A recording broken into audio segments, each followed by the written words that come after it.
You're probably sitting there wondering why they can't see what's right in front of them. And the answer is simple, they're not going to. I need you to understand something. It'll save you years of your life if you actually listen. The person that you're trying so hard to make see you, to make see your value, the one you're bending over backwards for, and keep giving chance after chance, hoping they'll finally get it, they already know what you're worth. They just decided that you're not worth it to them. And it's not that you're lacking something, it's just about them not being equipped to handle what you can bring. So while you're over here performing and trying to prove that you deserve a spot in their life, they're just watching you work yourself to death. You just working yourself tired for a position that they already filled for someone else. Or either they just left it vacant on purpose. And I know that hurts to hear, but you need to hear it because every day you spend trying to convince someone of your value is a day you're not spending with people who already see your value. They see it clearly. But I'm sure some of us have been in the same place where we've all been that person fighting for someone who wasn't fighting for us, writing long text messages at 2 in the morning, trying to explain why we matter, staying up wondering what we did wrong, rearranging our entire schedule, hoping that they'd show up.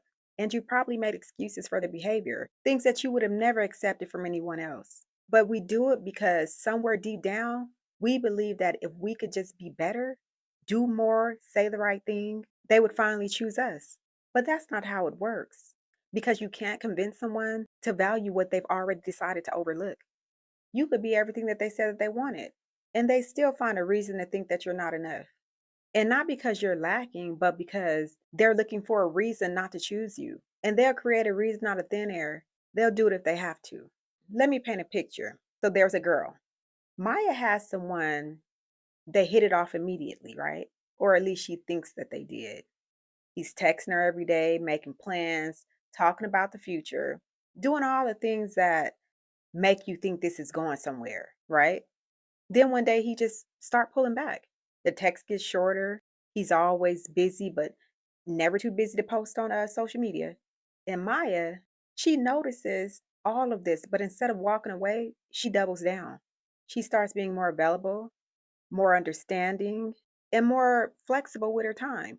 She stops bringing up the things that bother her because she doesn't want to seem difficult. She starts convincing herself that he's just stressed or just busy and just going through something, right? And that if she can just be patient enough, supportive enough, he'll come back. He'll start coming back around. Months go by like this, right? She's doing all the initiating, all the work to keep this thing alive. And he's just showing up when it's convenient for him. And the worst part, it's not that he's treating her like an option, but she's allowing it. She's allowing it because she's so invested into the idea of what they could be that she can't see what they actually are. But here's what's actually happening in this situation. And I need you to pay attention because this is where most people get it twisted. When someone is inconsistent with you, when they're hot and cold, when they keep you close just enough to stay hopeful, but never close enough to feel secure, that is a choice. They know exactly what they want. They know exactly what they're doing. They're keeping you on the roster because having you as an option, it feels better than having no options. But you're not their first choice.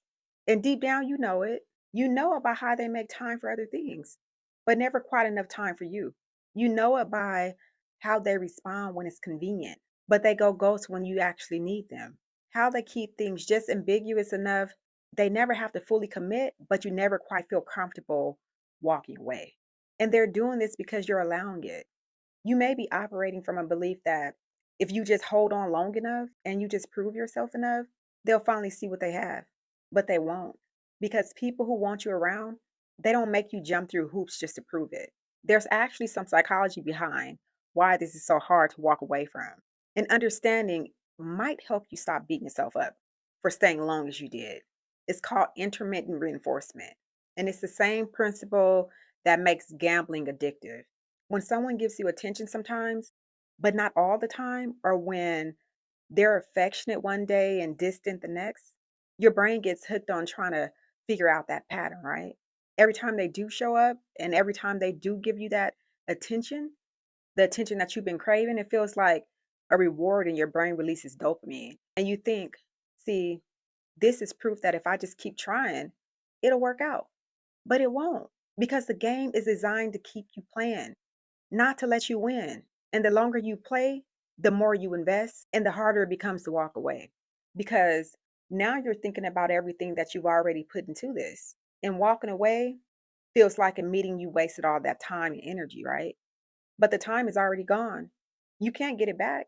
The only thing you can control is whether you waste more of it. Let's talk about why you're losing when you stand in situations like this, though. Because it's not just time, you're losing your ability to trust yourself. Every time you ignore that voice in your head and you talk yourself out of your own feelings, every time you make excuses for someone's behavior that you know isn't acceptable, you're teaching yourself that your intuition doesn't matter, knowing in favor of hoping for something that isn't there. And 6 months from now, or a year from now, when you finally do walk away, you're going to be hurt and devastated about them and mad that you didn't trust yourself sooner. You're going to start looking back at all the signs you ignored, the red flags, and all the times that you knew something was off, but you convinced yourself that you were being dramatic. And then you're going to wonder why you didn't listen to yourself. That's the real damage. Not what they did to you, but what you did to yourself by staying. There's also opportunity cost. And this is the one that keeps me up at night. When I think about the time I wasted on people who didn't deserve it, every moment you spend fight for someone who just doesn't fight for you is a moment you're unavailable to people who do. Think about that. While you're texting someone who takes hours to respond, there could be someone else who they would have texted you first. While you're trying to fit into someone's life who barely has time or room for you, you're turning people away who would have made space for you without you having to ask. You're trying to earn love from someone who's already decided that you're not worth the investment. You're missing out on people who would have loved you just as you are without you having to prove anything. And you'll never know who you missed because you were too busy staring at someone who wasn't even looking at you. So here's what letting them miss out on you means. And I need to be clear about this because people misunderstand it and then wonder why it's not working. Letting them miss out doesn't mean you become cold and shut everyone out. Not what this is about. This is about stopping the overextension for people who consistently underdeliver to you. When someone shows you through their actions, not their words, that you're not a priority, you believe them and you adjust accordingly. You stop making yourself available to people who only show up when it's convenient for them. You stop fighting for space in places where you're barely an afterthought. It's not about never giving second chances or ghosting people the first time they let you down. It's about recognizing patterns and respecting yourself enough to respond to what's actually happening. Let me tell you what this looks like. So, when plans get canceled for the third time with some excuses about being busy, stop making plans with them because you respect your own time too much to keep offering it to someone who clearly doesn't value yours.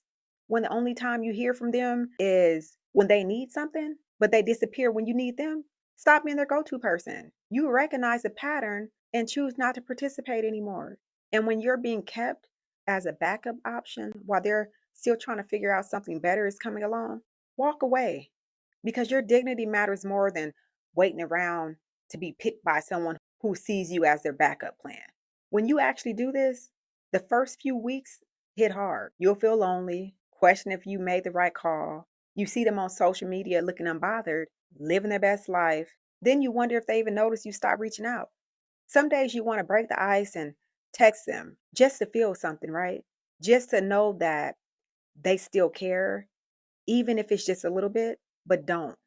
Because if they wanted to reach out, believe me, they would. If your silence bothered them, they would break it. And if they don't, that tells you everything you need to know about where you are in their life. But if you can sit with that discomfort and resist the urge to go back, something will change. You realize you're not even thinking about them every 5 minutes, not anymore. Then you notice you went a whole day without checking your social media, right? Eventually, you'll start to feel better. Then, 2, 3 months from now, you may even meet someone and they show you what it looks like when someone actually wants you around. They'll text you first, they'll make plans and keep them. They show when they say they will. They don't make you wonder where you stand in their life because they make it clear through their actions. And you realize this is what you were missing the whole time. Not the person you were chasing, but this feeling of just being chosen by someone who's sure about you. Some of them come back, and when they do, they know exactly what to say. They're going to say they miss you, they made a mistake, how they didn't realize what they had until it was gone. Before you even think about letting them back, you need to ask yourself three questions. Have they acknowledged what they did to you? Have they acknowledged what they did wrong? Or are they just saying vague things like, I'm sorry and I miss you? Because words without accountability, it means nothing. Are they showing up differently right now in this moment? Or are they just promising that they will? Because if they're already making you chase them again, already being inconsistent with their communication and making excuses, nothing has changed. And do you actually want them back? Or do you just want to feel chosen by the person who made you feel unchosen? Be honest, because you don't want to set yourself up to repeat that same cycle of everything that you just walked away from. But understand that your worth is not determined by who chooses you. It's determined by whether you're willing to choose yourself, even when it's hard, even when you're lonely and when you stop fighting for people who aren't even fighting for you. Everything will change though. You slowly start to become someone who doesn't tolerate being treated like an option, someone who walks away when the situation isn't serving them, and someone who knows their value. It isn't up for debate. And that's a version who finally choose themselves. They attract completely different energy. You stop attracting people who want to keep you as a backup plan because your energy makes it clear you're nobody's backup plan. You start attracting people who see you clearly. They see you from the beginning and they choose you consistently without having to prove anything. So let them miss out. Let them walk away and choose someone else. Let them realize it's too late. Don't chase them or text. Don't make yourself available just in case they change their mind. Just keep living your life, staying fully invested in your own life, and becoming the best version of you. Anyone who can't see your value is doing you a favor by removing themselves before you waste any more time on them. So do me a favor, drop a comment. Let me know if you're ready to stop selling for people who don't see you. I'll see you in the next one. Thanks for watching.